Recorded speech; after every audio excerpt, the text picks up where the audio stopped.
Hello, Garland Nixon here. And from 1757 through 1947, the UK had a brutal occupation of India. We have Harpal Brar with us today to talk all about that Holocaust. Let's talk.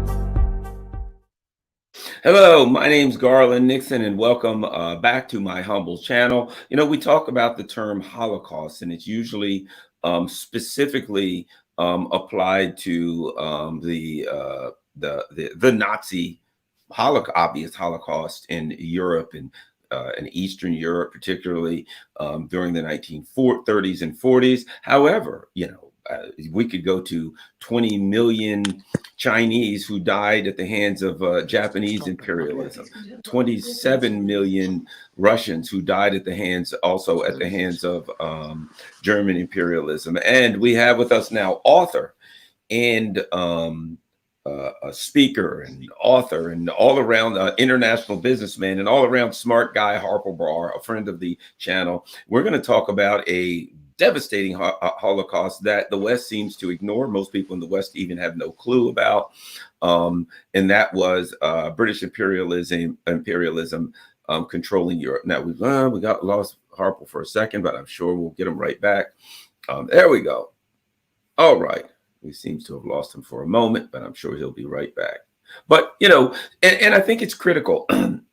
While we're working on getting Harpal, I think it is critical in light of what's going on in Israel, in light of the discussion at the International Court of Justice, to understand that while we never want to belittle any of the many Holocausts, but we never want to pretend as though there's one group that had it worse or better than the other, or that we should focus on one Holocaust and somehow pretend that gives people a right to act out of fear, out of anger, in a violent manner that's not in the best interest of humankind. We're hoping for Harpal here. He's still working. He's all the way in India, and so I'm hoping we can get him back. One of the things that I found out about and I think this is important. One of the things that I found out about the British occupation of India is the sheer numbers. There's an estimated, now think about this number, before we even get to the, likely tens of millions of deaths, there is an estimated $157 trillion in wealth stolen from the people of India over the course of the British occupation. And let me ask you this, and this is critical, I think. During that period of time, England was very much a feudal society, right? It was very, very class-based. And that's why, it kills me when people talk about how wrong it is to review and understand politics through the lens of economic class, and which I do. And people are like, oh no, that's lefty craziness. Well, if you look at the history of the UK, it was set up through economic class. The feudal system is about economic class. It's about the wealthy noble class and a small group of them. It's about some commoners. You may be a blacksmith or a leather crafter or a furrier. People don't know what a furrier is, a person that shoes horses, et cetera, et cetera. You might have some kind of a skill, and that skill can determine your place in society. And people would even have names, right? They would have the last name would oftentimes indicate the level of the class, in society. They would a person, who was a blacksmith, last name might be Black. So your name would indicate your place in society. So if you look at Western Europe, particularly if you look at UK, a country that was founded and run for centuries and centuries, and probably even still today, on economic class, based on your expectation of rights, were based on your economic class. That being said, it seems like hopefully we'll get Harpal, but we may not. If so, if not, then we'll do the best we can do. But bottom line is this: it was because if your entire society is set up based on economic class, it seems absurd to me to argue against people like Garland, who interpret politics through the lens of economic class. In fact, I would say this: it makes sense in a way, because running a feudal society wherein it's the division is economic class, but the people who benefit, the noble class, is very, very tiny. It's 1% of the population, where the so-called middle class or the commoners are 5 or 10% of the population, right? So let's go between the commoners, which were your middle class, and your middle class, working class even, and your feudal lords, right? Your noble class. Let's say you have 10%. That means 90% of the people live in poverty. That means 90% of the people are either impoverished or basically slaves, in that they're they're peasants. They're sold with the property. They have no rights. They have to request the landlord to get married, to do anything. So what we're going to do is we're going to set Harpal Brar aside here, and hopefully we get him back in at some point. But the bottom line is, so I get back to this. So it's very difficult for me to understand how people can get upset of those of us who people out here who are like working class, normal people, who get mad at those of us who view the politics through the lens of economic class, when clearly the wealthy and powerful make every attempt to organize our society based on economic class. Keep trying here. Nope, we don't have Harpal. To organize our society based on economic class, right?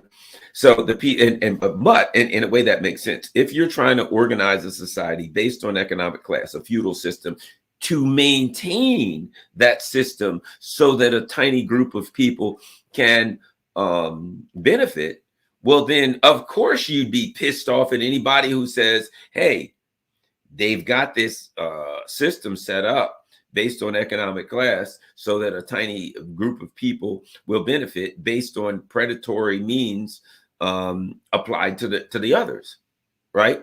So it makes sense that people who are benefiting from a class-based society, economic class-based society, would get pissed at those of us who say, hey, what about economic class? Let's talk about, let's do that. No. Let's talk about, let's divide the left and the right based on, rainbow flags or something like that. We can't not based on economic class. I think also, and one of the reasons I wanted to do this, I don't know if we'll get Harpal back or not, but I'll just keep on talking. And you know me, I'll keep talking regardless, and maybe just change the name if we can't get Harpal back and redo it again. But we'll see. Hopefully we'll get him. But that brings me back to India. Okay, that brings me back to the issue of India. Why? Think about this. If in fact, as we suspect, as has been documented, the UK basically plundered approximately $152 trillion in wealth over the 190 years that they ran India, right? If that's true, which it certainly appears to be. Okay, they stole the money. They stole their money. Who benefited from it? Think about that, $152 trillion. And you wonder why, like the Rothschilds and some of these other countries these other families in England are so rich and powerful, right? That $152 trillion, you got $152 trillion in wealth stole over 190 years, right? That's, what? $750 billion stolen per year in wealth from India. And you wonder why you've got the slums of Mumbai with 5 million people in it, and why you've got this country with all this poverty, and people are like, yeah, the Indian country, a lot of poverty all over the place. And you wonder why? All the money was stolen. Here you got people who have great wealth, a country with great wealth, 152 trillion that was stolen, and now you have great poverty. Of course, they were robbed, they were jacked by the British criminals. But then you got to ask this about the British criminals. Even when you go back to England, okay, so they steal $750 billion in wealth from India that year. And you go back, and the country, if you look at during these feudal years, what do you have? Vast amounts of poverty, vast amounts of peasants. So what does that mean? That means, and look, the money didn't go to the 90%, the peasants. The money didn't go to the other 8 or 9%, which would be the working class, the commoners, the boot blacks, the furriers, the blacksmiths, on and on and on, right? The money went to the hands of families like the Rothschilds, etc. So the reality was this: even during the years of imperialism, when the British was stealing money from these other countries, from their other, and that's only one country, they stole 152 trillion. Add all the other countries, and all the amount of money that was stolen went to a small group of people. Very, very powerful, rich people. They got rich off plunder. They got rich off theft. That's the bottom line. And they got rich off of what effectively was Holocaust after Holocaust. Let's see. Nope, we have lost Harpal. I don't know if we will get him back, but we're going to keep going. Anyway, we'll stay on a half hour or so, see what happens. Maybe he'll be able to come back, maybe not. If not, we'll rename it. We'll do it again later. But they got rich, basically. And so now what we get, and I think it's important to say this, during the crisis in Gaza, one of the excuses that was given by Israel to the ICJ, one of the part of their reasoning was they suffered a Holocaust at the hands of the Germans, which, of course, I don't dispute. The Germans had, extermination camps where they killed Jews, they killed gay people, they killed the Gypsies or the Roma people, they killed Jehovah's Witnesses, they slaughtered people who had mental illness or mental problems. Anybody who didn't go along with the game got it, but Jews were a group that they focused on wiping out, right?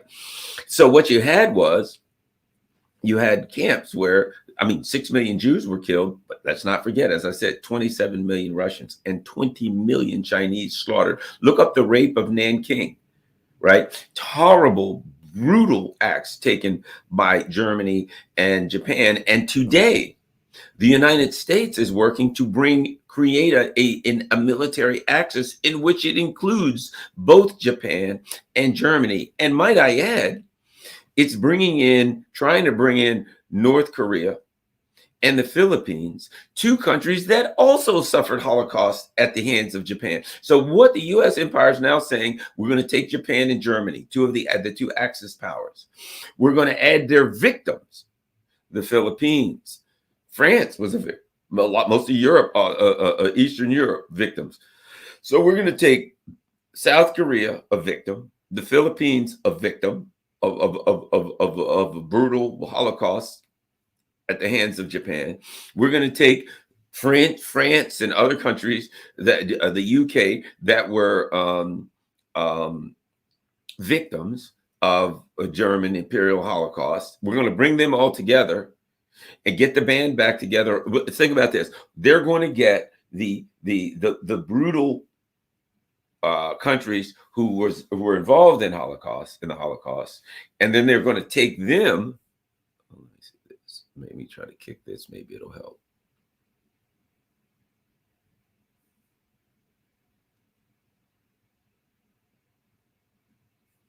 So hopefully Harper will come back. Maybe not. If we want to, basically, so what you've got now is the U.S. saying, I'm going to bring back the Holocaust perpetrators and victims of Holocaust. But here's the other thing that's really interesting. And Israel, while they argue that due to the Holocaust, they have a right to act out in violence against the Palestinians, they are actually aligning themselves with the Germans. They're aligned with the people who committed a Holocaust against them. Germany is sending ships on behalf of Israel. Right, France, countries that were aligned, such as like Finland and some of these other countries that aligned with Germany, with German imperialism, with Nazis, are now on Israel's side. So what's unique and interesting here is that Israel is arguing that we can perpetrate these acts against the Palestinians because we suffered a Holocaust. At the same time, they're aligning themselves with the very people who perpetrated the Holocaust against them. And that ain't to say, I mean, this is not about whether the Holocaust happened again. Again, as I said, it happened, but it didn't only happen against Jewish people, but they were the focus, and 6 million Jews were killed. One of the things I was going to talk about with Harpal was the British deliberately, numbers I've gotten, and I don't have I could give you more on it, but you can look it up, between 8 and 12 in one instance alone.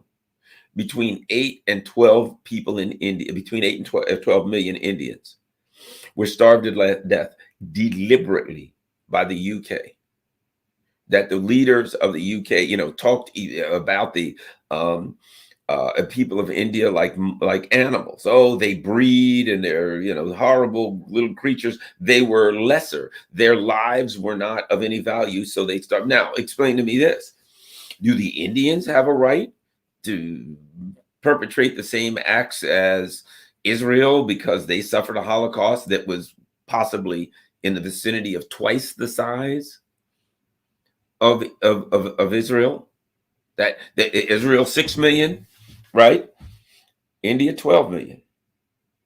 I'm not saying that any Holocaust supersedes another.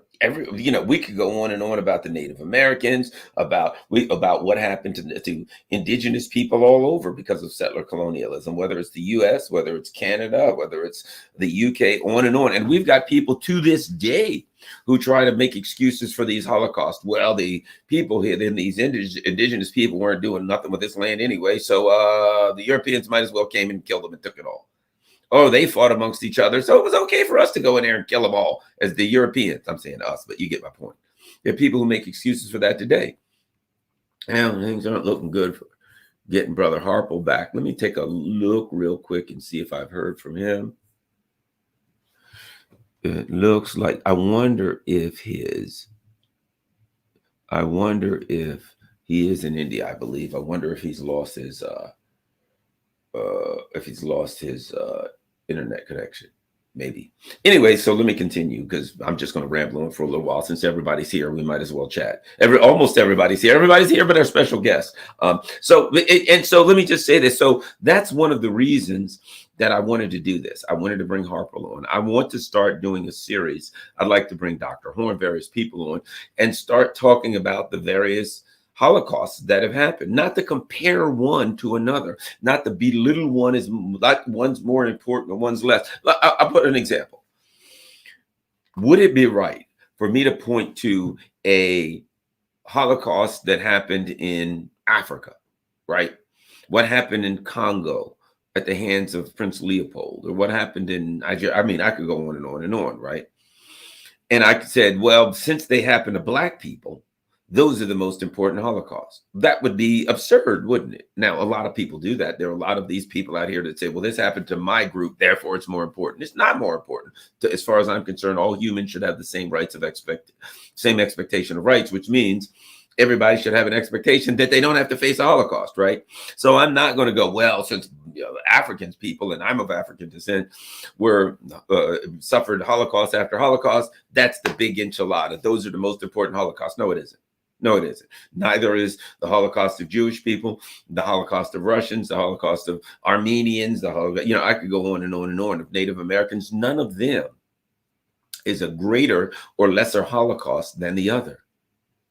But that being said, what we get from that is that the history of these crazy little tribal creatures called human beings is that every now and then, the ruling elite, in their greed and imperialist theft, a motivation for theft, decide that the lives of lesser human beings, in their opinion, usually poor people or somebody that looks or thinks differently from them, that the lives of these people are in the way of their profits.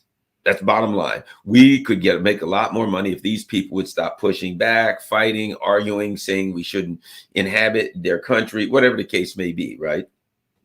So what we look at is a reality that Holocaust is a human phenomenon. Could we have possibly? Ah, ha, ha, ho. I got good news. I have good news. Our dear brother Harpal. All right. Well, I chatted for a while, Harpal, but we've got time, and so happy to see you back. And what I was talking about, let me say this. What I was talking about was the importance of talking about the Indian Holocaust because of what's happening in Gaza, and the Holocaust of Jewish people in Europe is used to justify some terrible acts. But I mentioned, I could go on and on and on about Holocaust after Holocaust. But let's talk about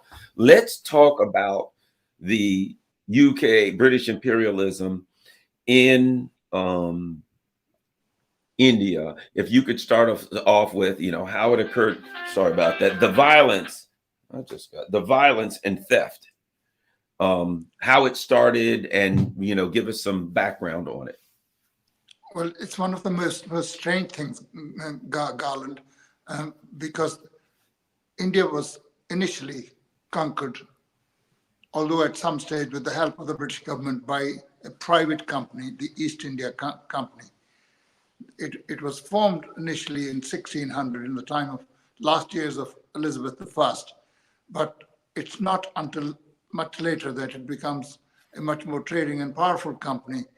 And they were trading in India, and for 150 years they traded. This was normal.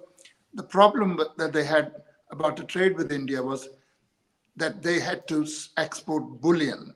And the age of mercantilism, that was a total disaster for any country that had to get rid of its bullion, because there was nothing that Britain had. Doggone it, man. We're having a rough time here, but we're hoping we'll. Oh, there we go. Oh God. The Okay. only the only industry that was developed in Britain was the woolen industry.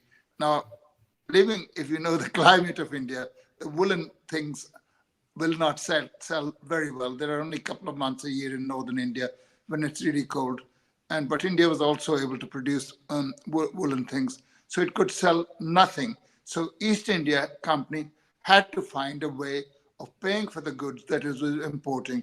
India was the world leader in textiles, both of the finest kind, which was used by very rich European ladies and Indian ladies to wear, and very cheap cloth, which went all over the world, including to the southern states of America, where slave labor was used. So India was a big exporter of cloth, and the East India Company wanted to import it. And how to pay for it? So the solution that they found was, eventually, when they conquered India, we come to that in a minute, they took the cloth and sold it in the European markets, and with the money they had, they went to the New World, i.e., America, South America, etc., where they had been using slave labor to produce sugarcane, and sugar was manufactured. It was the commodity. It was at one time so important that one of the Caribbean islands, I'm just trying to remember its name, the Britain even thought of seriously swapping that with Canada, because Canada at the time was nothing. Its wealth had not been discovered, and it was a good idea if they could get hold of if they could swap, they could get hold of Canada in return for this island. It was at that time the jewel in the British crown, because it produced so much sugar. So the sugar was, sorry? Barbados. And so the sugar was produced and was sold in the European markets as well as English markets. And with the money that they got, they basically were able to pay for the bullion and send the bullion in, like, that's how it was accumulated. So there were three sources really of British bullion those days. One was slave trade. It was called the triangular trade. You take the sugar from the New World, sell it in the European markets, and purchase slaves as well. And through the whole resultant transactions, you pay for the Indian cloth. And that was the solution that they found. But eventually, after 150 years of trading, the East India Company began to conquer territory. And it was able to conquer because Mughal Empire at that time was disintegrating, and local potentates were almost free from the central government of the Mughal emperor. So they stopped sending tribute to the central government, and they could make separate treaties. And the European powers were competing. This is the age where colonialism is rampant. They were competing to get hold of India, and the biggest rivals to Britain in India were the French. And the French backed one side of the local aristocracy, and the British another. The British side won with the help of course, British forces and troops. And they, within 5-6 years of helping them they said to the local ruler, who had become rather weak, you don't really know how to handle finances. We shall look after your revenues. And this is in Indian language called Diwani, i.e. the civil administration and the revenue administration. So they got hold of it. And 4 or 5 years after that, they said, you're not dispensing very good justice to your inhabitants, so we'll look after the criminal aspect of it. With that, they effectively became the rulers of Bengal, which at that time included Bengal, Bihar, and Odisha. These are very vast areas. And as a result of nationalizing all land, the source of income at that time was the land revenue. And from the land revenue, they deducted expenses for running the administration, because they were running it for the benefit of Indians, everything in quotation marks.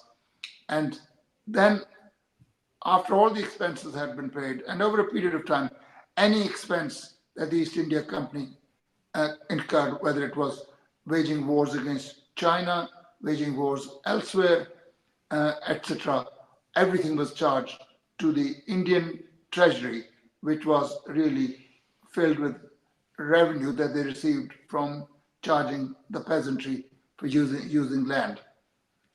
And so this was the money.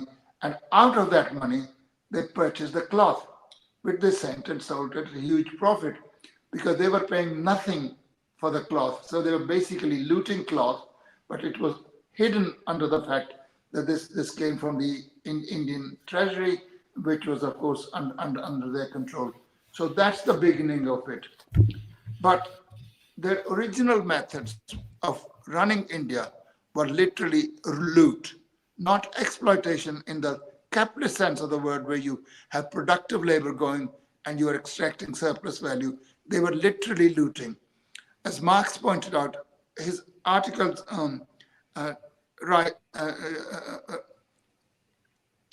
were published, Garland, under the title The First War of Indian Independence. These articles by him and his co-founder of scientific socialism, Friedrich Engels, are the best thing that you can find on the history of that particular period. Only a couple of 100 pages, you'd love reading it. And so what they did was Marx says, under the Mughals, there were 3 departments of state. One was the Department of the Interior, that's for internal repression and looting. One was the Department of Exterior, for waging war against foreigners and looting abroad. And the third most important item of expenditure, or the function of the Mughal government, was to look after public works, irrigation, etc., roads. And irrigation is very important in the Orient, because you cannot conduct any agriculture in the Orient without irrigation works. In Europe, it rains. So you have to have some drainage system rather than irrigation system. So the East India Company took over the first, appropriating the wealth of the Indian people through internal loot. And they, of course, also took over the function of waging wars against India's neighbors, etc. But they neglected the third one, which means within 30 years of the East India Company's rule, hell of a lot of area of Bengal had been turned into jungles. Population was declining, and it produced famines. And since we were talking about the famines, in the first 30 years of East India Company's rule, famines took the lives of 18 million people of Bengal. 18 million is a huge number of people. We will talk about the other famines that took place later on, but that was the basis of their loot. That's how they looted India. Apart from the money made by the East India Company, individual employees of the company came back with vast fortunes, including Robert Clive, who came to England. He came from a very modest background. He came to England with $500,000 worth of loot, £500,000 pounds of loot. So if you see the domains of his family even now in Wales, you would find how rich they became at the expense of India. So that was the initial phase. Then, of course, by the beginning of the 19th century, industrial revolution was in full swing in England. And the major industry at that time was the textile industry, which was built on the import of cotton from the southern states of the United States, produced by slave labor in those states. So they wanted a market for the cloth they were producing, and they could produce very cheap. So where would they go? They wanted to go to India. And of course, the Indian trade was the monopoly of the East India Company. So they fought long and big battles against the East India Company, and they were able to break its monopoly, and they were able to flood the Indian market with cloth.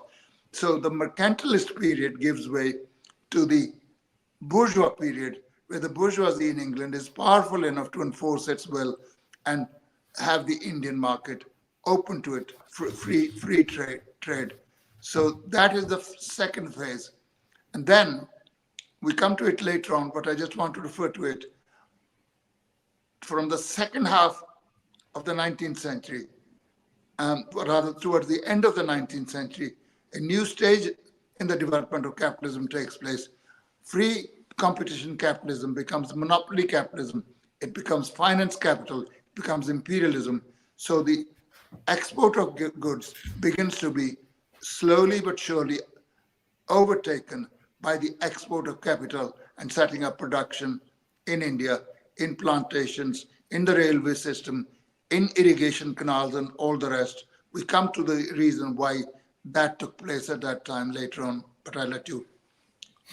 Let's do this. Let's separate out the famines. I brought out the one under Churchill that I've heard numbers of 8 to 12 million, but I know there were a number of famines. Let's go through the various famines and the numbers and how they happened. The major ones, at least. As I've already mentioned, within the 30 years of East India Company's rule, Bengal suffered a famine in which 10 million people of the area perished.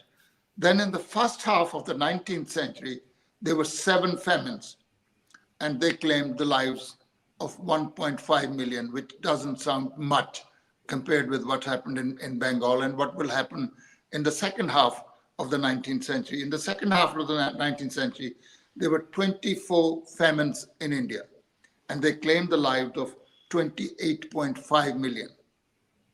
Then, in the aftermath of the First World War, there was a flu epidemic all over the world. Now, you can attribute it to flu, you can attribute it to famine, but flu, of course, strikes those people who are very short of food, whose health is not very good, and it claimed the lives of 14 million in India. And then the Bengal famine that you refer to in the time of Churchill, It claimed the lives of 3.5 million Bengalis, just at a time when food was being exported from India to look after the British soldiers. Churchill refused to stop that, and Churchill refused to send food to the starving people in Bengal by saying it didn't matter, they were not important, and on top of that, Indians breed too much. This was another fallacy, that Eastern people breed too much. And Palmdath in his book, India Today, it's the best book you can get on modern India right up to the mid-1930s. He actually gives authoritative statistics and authoritative sources to say that the rate of increase of the population in India was lower than the rate of increase in the European countries. So this Malthusian theory, which was brought in England at the time, working class movement was getting very strong, and they were poor as well. He was saying they are only poor because they actually breed too many kids. Now that theory was debunked in England and the other European countries, and then it's traveled to the so-called third world. It traveled to India, it traveled to Asia, it traveled to Africa. Africa is, for example, one of the least populated continents in the world. It's not that the Africans breed too much. It's all a question of development. If there's a thwarted development and there are no other sources of revenue, and you're highly dependent on land, and land is cultivated on the most primitive methods, and you're ruled by foreigners who do not actually help to develop it, there's no manure, there's no fertilizer, there's no machinery, etc. It obviously is a very subsistence kind of agriculture which cannot support many people. And every time there is some kind of disaster, then a lot of people die and they claim. So really, if you calculate all of them, it's somewhere between 50 and 60 million people who died during the British rule in India for 190 years. So these are huge numbers of people. But capital is reckless. It's not that they didn't like the color of our skin. That might come to it later. It's the fact that it's about making profits. It's about extracting surplus value.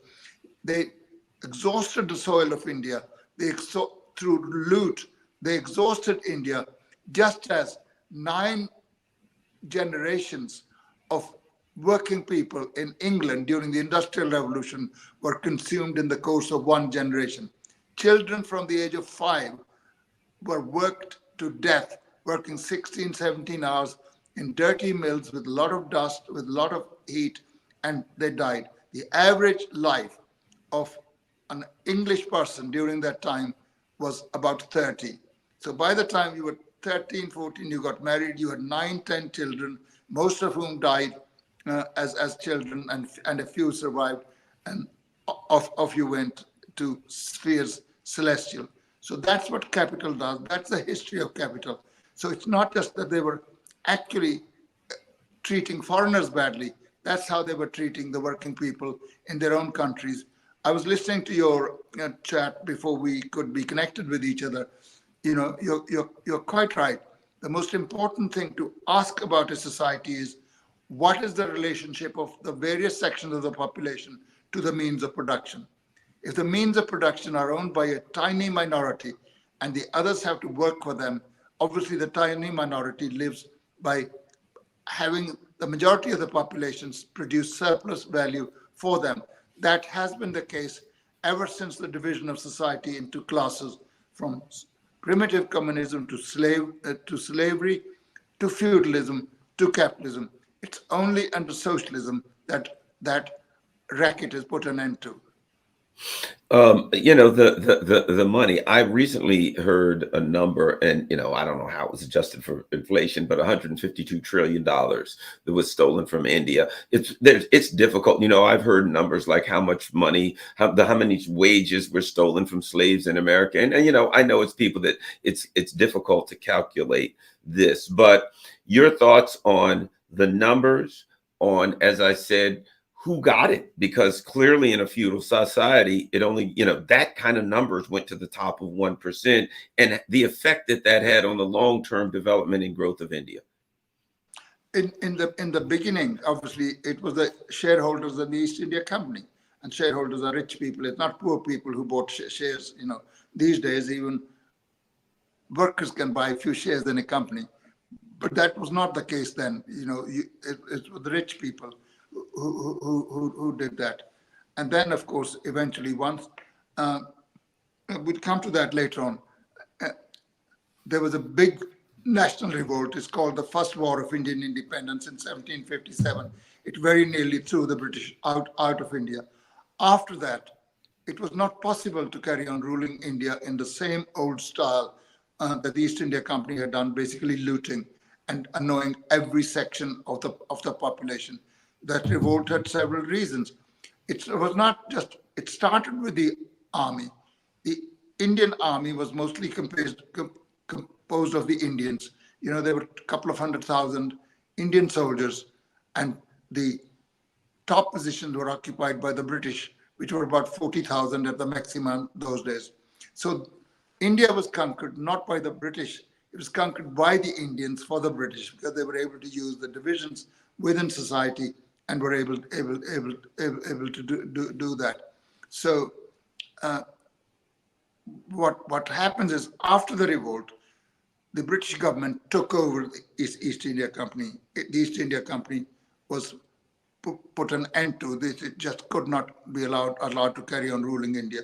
So the Crown took over directly, and taking over, they realized that India could not continue to import British goods unless it could pay for them. And therefore, India had to be made productive. There had to be scientific exploitation, not the old type of banditry, rapine, and looting. So, and also, very soon after that, after the British government took over in 1858, but 5 years later, the American Civil War broke out. And the result of that was that the Union states were blockaded, the Confederates were blockaded by the Union Navy. So cotton could not come to England. And the most important industry at that time was the textile industry. So Britain had to find alternative sources of cotton. And India, among 2 or 3 other places like Uganda and Egypt, were used for developing cotton production. But of course, cotton not only had to be produced, but it had to be transported to England, which means it had to be taken from the interior to the ports of Bombay, etc. So they had to build railways, they had to build irrigation canals, they had to have transport system. And then, of course, once you start railways, as Marx pointed out, you have to have railway repair workshops. And in a country that is rich in iron and coal, you can't limit the production of machinery to just railways. It branches out to others. And that's how initially the industrialization of India, very with small and faltering steps, it starts then. Britain tried its best to prevent India from developing any industry. But one industry where the Indian capital got the upper hand was the textile industry, the very industry that Britain had destroyed, or the East India Company had destroyed about 100 years earlier. That industry was in the hands of the Indians. They produced a lot of textiles. But anyway, some industry began to be developed. As Marx said, no matter how vile Britain's motives and how stupid its methods of executing that policy, the British are the ones who caused the only real revolution in part of the world, because Indian society had got stuck at a certain stage. They were oblivious to what was happening. There was a village society, there was a communal ownership of land, and it's of course much idealized by people who like to leave New York and go to a little rural place in America and grow their own potatoes. It doesn't work. It works for a few years, and then they come back. But of course, it was something. It shook India out of its old lethargic style. I'm not saying Indian people were lazy and didn't work, but it was a style of life that imposed it on them. And so, as Marx said, Britain had two historical functions to perform there. One was destructive, destroying the old society, and the other one was constructive, regenerating Indian society and laying the basis for a modern society. And he said England has successfully performed the first role, but the second one hasn't yet come. But it eventually would come, because they had laid the basis by building railways, by building canals, having a press, where views could be expressed. English education had been imparted to a certain small section of the population because they needed servants to work for them, and English language was very important. And the well-off families sent their kids to England to study. Some of them went to Oxford and Cambridge, some of them went to private schools like Harrow and Eton, and they came back imbued with the ideas of liberalism, of what life should be, why should they be servants. All these forces then combined, of course, to undermine British rule, if you like. But the real industrialization of India really does not start until after the British have been forced to leave. And even then, both the Americans and the British did their best to prevent India from developing a steel industry. Had it not been for the Soviet help, there would have been very little industrial development at that time. And India, of course, is no patch on China at the moment, but Indian industry is fairly well developed, and there's a large proletarian population, if you like. Let me ask you this. He brought something, the Soviet Union. I have heard that there's a long history of very good relations between, the Soviet Union, Russia, etc., and India. Is that so? What's the history of the relations between those two, very old societies, civilizations? That why would somebody today say they have a strong relationship or a strong history? What is the history on their relationships? But the real reason is, Garland, that the October Revolution was a revolution of a completely different kind. All previous revolutions had replaced one ruling class by another and one form of exploitation another. It was the first revolution that put an end to all exploitation. And having come to power, the Soviet Union actually published all the secret treaties that the imperialist powers had entered into during and prior to the First World War for division. They were telling their populations, we're fighting for the liberty of Belgium, whose neutrality has been violated by Germans and whatnot. In fact, they were fighting for the redivision of the world between the leading imperialist powers, but principally France and Britain. A bit comes to the United States as well, but the United States becomes increasingly more important after the First World War. They participated in the First World War only for the last 90 days of that war, no more than that. But they came out of it with a lot of productive capacity, and they were able to loan money to the other fighting powers, and so they were a creditor nation, and they were thus able to subdue all of them in the course of time. So the Bolsheviks had a program of national self-determination, which did not apply just to European nations like Hungary, Ireland, etc. The vast majority of the subjugated peoples were in the continents of Asia, Africa, and Latin America. And they fought for the right of those colonized people, subjugated people, to fight for their self-determination. And they gave every possible support. And that's why they were so popular. And that's why they were so much hated by the ruling classes of Britain, America, and France. So they were, obviously the Indians very much admired the Soviet Union because it was standing for their right to free themselves from British colonialism.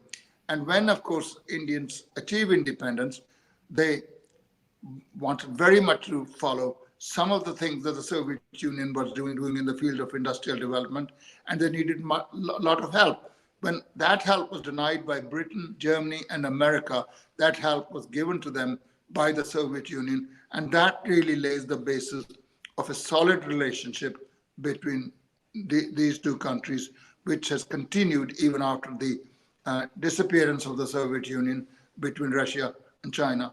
Even today, notwithstanding all the efforts made by America and Britain and France, India buys half of our arms for its armed forces from Russia.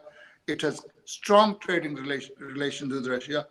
And you know that during the latest episode that you're well aware of, when America and Britain and France and all these countries have been imposing an embargo, an economic embargo on Russia after the so-called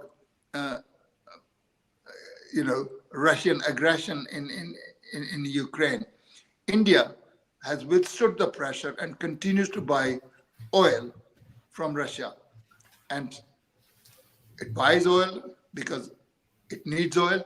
And secondly, it's able to get oil at a discount. And then it uses that oil to convert into various other oil-based products, which it sells to European countries. So the European countries are actually breaking their own sanctions in this case. And now they're all part of the BRICS, because everyone, even the Indians who are inclined to come closer to America, know that they cannot go far too much along that line, and they've joined the BRICS. And BRICS has become a very important sector there. All kinds of countries, semi-feudal like Saudi Arabia, there are capitalist countries, and there is countries like China in it. So BRICS today has more GDP than G7. It's become a very, very important bloc indeed. And that's really the basis of their continued cooperation. India's trade with Russia is increasing year by year. And even though there's friction between India and China, India's trade last year, two-way trade, was more than $200 billion. It may not sound much, but it's a lot of trade, if you like. And there are very few other countries whose trade runs to that much with China. One of them, I think, would be probably Venezuela, and of course, America has a very large trade with China, and the European Union. Okay. Let me ask you this, to touch back on the issue of Holocaust, and I think it's important. You've been following the Gaza conflict, you've been following the ICJ ruling, and of course the Zionists, utilize, I always say they utilize Judaism and Jewish people as human shields so that they can perpetrate their political ideology. But your thoughts on, we could talk about Holocaust, and we don't have enough time in the day to talk about what's happened in South America, what's happening with indigenous people, and what's happened in Africa, Middle East, on and on and on. In India, 50 to 60 million people, literally 10 times the German Holocaust. Why do you think it is that the German Holocaust against the Jewish people is so much more pronounced in the Western world, so put forward so much more in the Western world, utilized as an excuse or a reason for such violent activity, and all of these other brutal Holocausts of, many exponentially larger Holocausts? Not to compare one to the other, but this discussion for the purpose of one is put forward as though it were the only one, and all of these others are ignored. Do you have thoughts on that? Well, really, if you want to be able to look at their policy, you have to ask the question of what benefits them. And the whole thing is motivated by their ability to exploit various areas and to forget their own Holocaust. I mean, even if you leave the Jewish Holocaust by German imperialism, the system of exploitation of man by man and one nation by another actually is productive of Holocaust. And I was listening to you when we were not connected. You're quite right. There have been dozens of Holocausts. In your own country, before anybody else could be accused of Holocaust, the Native American population has been wiped out.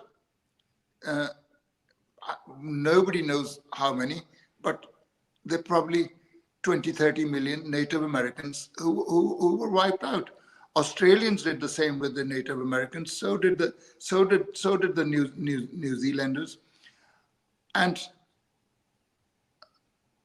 20 million, roughly, or maybe even 30 million Africans were forcibly transported to the new world by the slave trading European nations, and 12 million died on the way in what was called the Middle Passage. And then a suggestion was made when there was a Jewish the Holocaust in memory of the Jewish people done to death by Nazis. Somebody suggested, oh, can we add a section in the museum to the American slaves? And the Zionists were up in arms. How can you compare that to our special experience? No, there's no special experience. We should not be competing stupidly with each other. We had more killed than yours. The thing is, imperialism kills everyone it can find.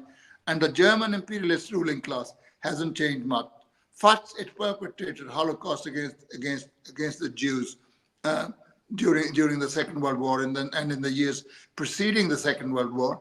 Then today, it is actually helping the Zionists as former victims to perpetrate a Holocaust against the Palestinian people. So their trade in perpetrating Holocaust hasn't changed at all. And they're doing it all with liberal language, like they're trying to protect the poor old Jews. They couldn't give a damn for the Jews. All they're concerned with it is using the Jewish people for one purpose for which that state was formed, namely to be a representative of Western imperialism in what a former governor of Palestine said, British governor, in the midst of a sea of hostile Arabism. That is what it is. And the Arab countries, nature has put them in a position where they sit on overwhelming majority of the world's most important item for the last 100 years, namely oil. And they're literally floating on oil. And imperialism wants that. It wants to be able to control that. Their oil is not their oil. It's our oil, the imperialist countries say. The only thing about Trump was he was so honest. What are American troops there for? He said, we're keeping their oil. We are in northeast of Syria. We keep them there because we're protecting our oil. And that's all. All the others talk about human rights, rule of law, and international legality and rules-based international order and all the rest of it. But the real fact, and that's why they don't like Trump, because he actually lets their secrets out. Not that it's secret to you and me, but most people do not understand what the politics is all about. And that's why discussing war, Lenin said, the untutored average person does not understand what this war is about. All he says is, so-and-so has attacked my country, I must fight for my country, instead of saying, which is the class that is waging war on each side? What are they waging this war? If it's a war of national liberation, of course we will defend our country. If on the other hand, it's an imperialist war for the division of colonies, for the division of loot, then we do not. So that's why Jews have come in very handy. Having actually discriminated against Jews for over 1,000 years, the capitalist countries of Europe are now coming on as big protectors of the Jews. They're not protectors of the Jews. And the Jews, sadly, who were the most progressive people in the world, and they were in the van of every democratic and socialist movement in Europe, have been now mobilized to act literally, in the case of Palestine, like Nazis. And some of the Jewish populations in America and Western Europe have been mobilized to support that kind of genocidal activity. But luckily, I'm happy to say, there are a lot of young Jews who are coming who don't support that, and they say, not in our name. For example, in your own country, there's an organization called Jewish Voices of Peace, and they are demonstrated in thousands in front of the Central Railway Station in New York and closed it for a few hours. And this narrative is not going very well because most people are able to understand their history. What about the Chinese Holocaust by the Japanese? They, as you pointed out in your conversation before we were connected, they within literally few weeks, they killed over 3 million Chinese in Nanjing. And their slogan was, destroy, kill, and loot everything you see. That's what they did. Now the Japanese are presented as peace-loving Buddhas, and China is supposed to be threatening them. China is not threatening anybody. And these are stories made because China has suddenly, from being a source of profit, which it was for 30, 40 years, when Americans exported a lot of capital there, made a lot of money, and without increasing the wages of the American working people, which have been stagnating for nearly 3 decades, they were able to keep their standard of living on the basis of cheap Chinese imports. So they made a lot of money from that and were able to stabilize their populations and prevent them from becoming very discontented with the system.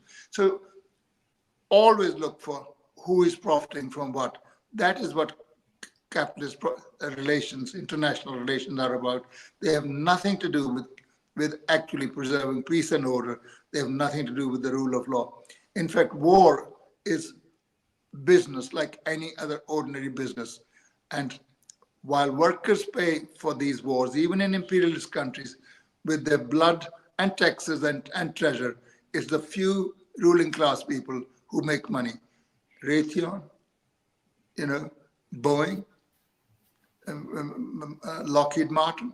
These people are opening, champagne bottles. As soon as the war starts, that's wonderful for them. It's like private medicines. The doctors in Britain used to rub their hands. Oh, cholera is gone. Now plague is coming. Wonderful, wonderful. We can make money. And that's how imperialists treat the whole thing. I hope sooner or later the Jewish people come out of that malady to which they have been subjected for nearly 75 years now. Let me ask you this. Your thoughts on, I know you're familiar with the resistance movements in India and how they were able to overcome British imperialism.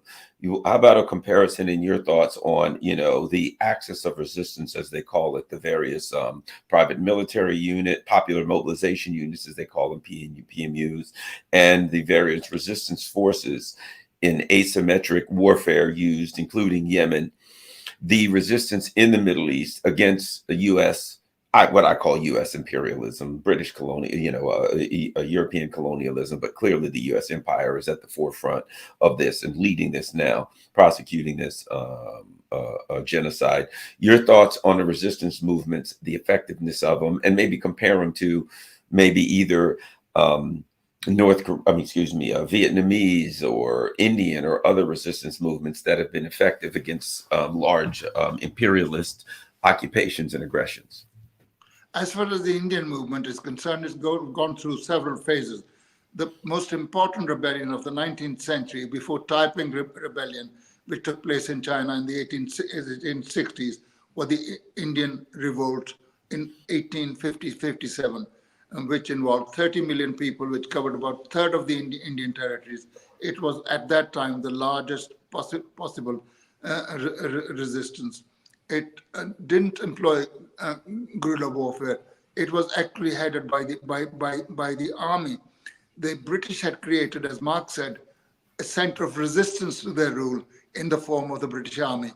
They needed the army, but the army became the center of revolution, the resistance against the British, and were able to galvanize all the discontented people in India, whether they were in the rich ruling states, which were being absorbed by the East India Company one after the other, for going from one excuse to another. And when the Indian states, India had a funny system. There was British India, and then there was called Princely India. There were 560 princely states which ruled in their own little kingdom, but they really did not have the power because every single state had a British resident in it. the foreign policy and the defense policy of these states was in the hands of the British. So when these British and the Indian states realized that the East India Company was up to no good, they will take over their estates for making one excuse or the other. They all joined the revolt of the army. The peasantry who were impoverished and famished joined the revolt. Artisans who were losing their jobs because of the competition from Lancashire, they joined. The handful of intelligentsia existing at that time, realizing what was going on, they joined the revolt. So a lot of people joined that revolt. That was the first phase. After it had been suppressed by 1859, then began a different period. The British ruling class mended their ways, as I have pointed out before. From straightforward loot, they went on to develop certain means of producing wealth. But by the beginning of the 20th century, a new wave, anti-imperialist wave starts. Now that is divided into two sections. One was led by the Congress Party, which eventually was in charge when the Indian independence came. There was a policy, it had a policy of wanting to free India, but in such a way that the freedom from the British would not produce any socialist government that would threaten property relations of the Indian ruling sections, i.e. the landowning sections and the industrialists. Then there was a revolutionary section led by revolutionaries who wanted to free India with armed resistance. The British were able to isolate them, and partly with the hand of the Congress leadership. But as far as Vietnam is concerned, or Korea is concerned, it's in a completely different category. These were people mostly led by the communist parties and a very advanced ideology, and they fought guerrilla warfare. And in each case, they fought their opponents to a standstill. And what's happening in the Middle East is we don't have a communist leadership, but there are people who are fighting against foreign imperialism. But today, the ones who are really fighting are the people of Palestine and the people of Yemen. You know, they are much suppressed, but they are able to find ways of struggling. They've learned from previous struggles. For example, Gaza Strip is a very small territory, one of the most densely populated areas on the planet. They've dug tunnels, and the Israeli army is actually getting a beating. You don't get that impression from reading the mainstream news, but they're getting a beating. They're not winning. The Israeli army has gone with two publicly stated objectives. One, to destroy Hamas, and secondly, to free the hostages. As a matter of fact, the way they're going about it, clear they're not worried about the hostages. All they want to do is obliterate the Palestinian people, actually to ethnically cleanse Gaza to begin with, and later on West Bank and East Jerusalem from the Palestinians. The problem with them is the Palestinians outnumber the Jewish people of Jewish origin in those areas. So the only way the Israelis can suppress them is by killing every Palestinian. In the modern world, I think it would be impossible, next to impossible, to kill 7 million people. It could have been done in the early 19th century like the Americans did with Native Americans, but it cannot be done. So they are caught. They're not achieving any of their purposes. They say they want to destroy Hamas. What is Hamas? Translate, the acronym means Islamic Resistance Movement. It's no more fundamentalist than the Zionists in Israel. They fight in the name of, what are their parties called? Jewish Power and such like organizations. If you look at them, the way they dress, I mean, they look even more medieval than the Muslims in that area. So they are trying to win, but they cannot do it. Hamas is not the only resistance organization in that area. There are about 10, 12 different organizations. Two of them I can think of is the Palestine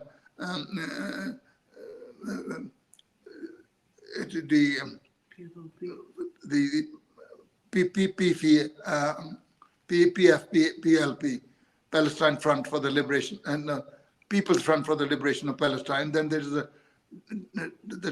Democratic Front for the Liberation of Palestine. So there are secular movements as well as non-secular movements. But even the non-secular movement have a very revolutionary content to their activity. They're not fighting against Jews. They're not trying to kill Jews. They're fighting to free their country from the fascistic rule of the Zionists. And there's a disconnect between that resistance movement and the Arab masses on the one hand and the Arab rulers on the other. Apart from Syria, the Arab rulers don't give a damn about Palestine. And they thought they'd solved the problem. They were all coming to agreement with Israel with the help of US imperialism, the so-called Abraham Accords. And what the Palestinian resistance did on 7th of October last year was blew a complete hole in that strategy. They have put the question of Palestine right in the center, left and right, up front. Nobody can ignore it. It's not only the major issue in Palestine, in the Middle East now, but in geopolitics, it's one of the two issues, apart from Ukraine, which is actually consuming the energies of ordinary people as well as the ruling circles in different countries. So they have done a wonderful service. They've given notice.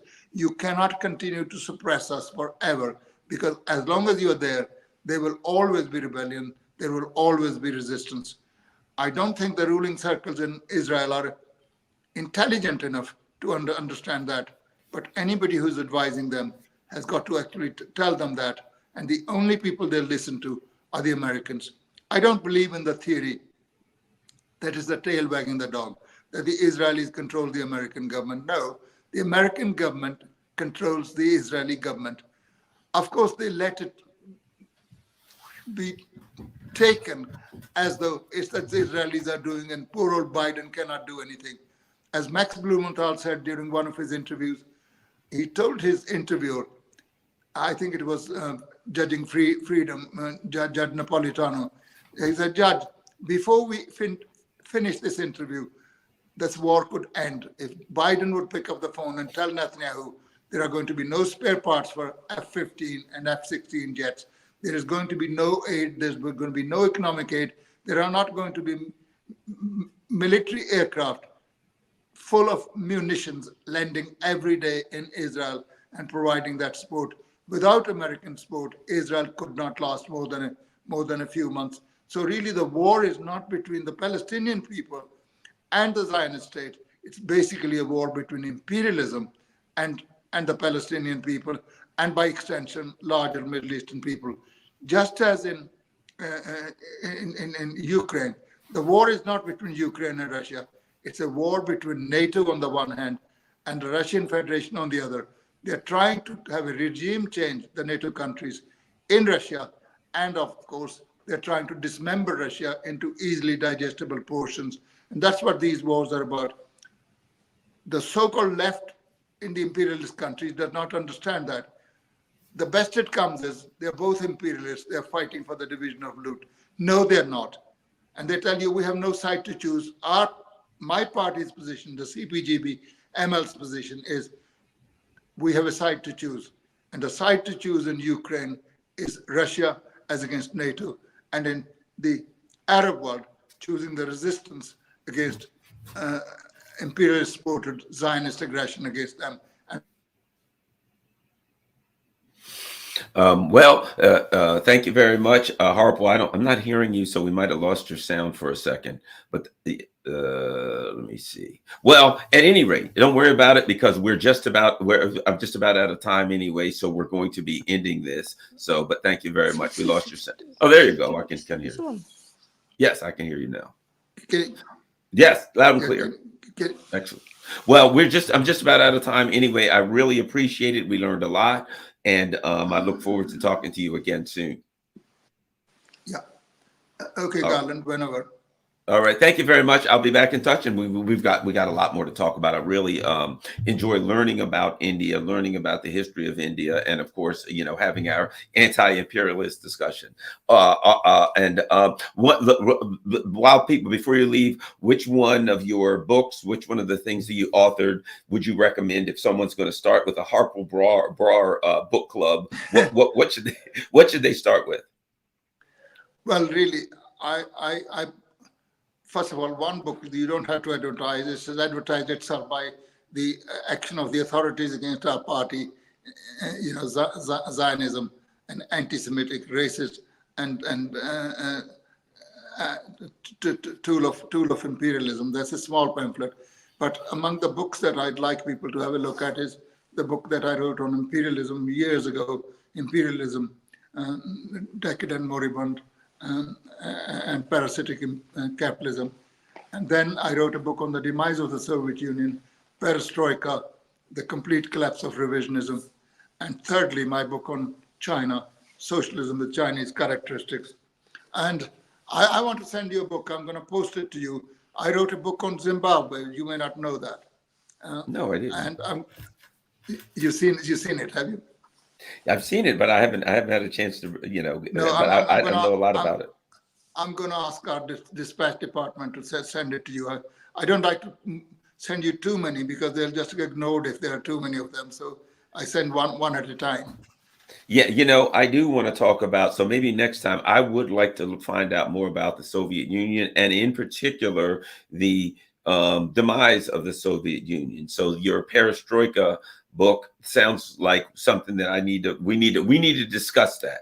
We definitely need to talk about it, because people say things like, well, it was communism and it just fell apart. It just disintegrated because that's what communism does, or, one thing or another. They don't take into account when it comes to the Soviet Union, the effect of the constant attacks on the Soviet Union by the imperialist countries. So I definitely want to do a segment maybe next where we talk about the demise of the Soviet Union. I have a slightly different take from what most people do. Soviet Union fell not because of imperialist attacks. Of course, they were always there from the time of the October Revolution in 1917. It is because the revisionists in the Soviet Union did things which undermined the Soviet Union. If Soviet Union could not be defeated by imperialism during the Second World War, it was strong enough to resist all these attacks by imperialist countries. But what destroyed the Soviet Union was the policy that was followed from Khrushchev onwards. But we can discuss it whenever you have time. All right. Thank you very much. We'll talk to you again soon. All right, everyone. As I always say, don't forget, everything's scrolling across the bottom where you can find me, and make sure if you are of a mind or ability to contribute, it's certainly appreciated. Make sure you share this on all your social media platforms, because as you know, I'm not on Twitter and stuff like that. So please share this. Really enjoyed it. Thank you very much. Have a great day.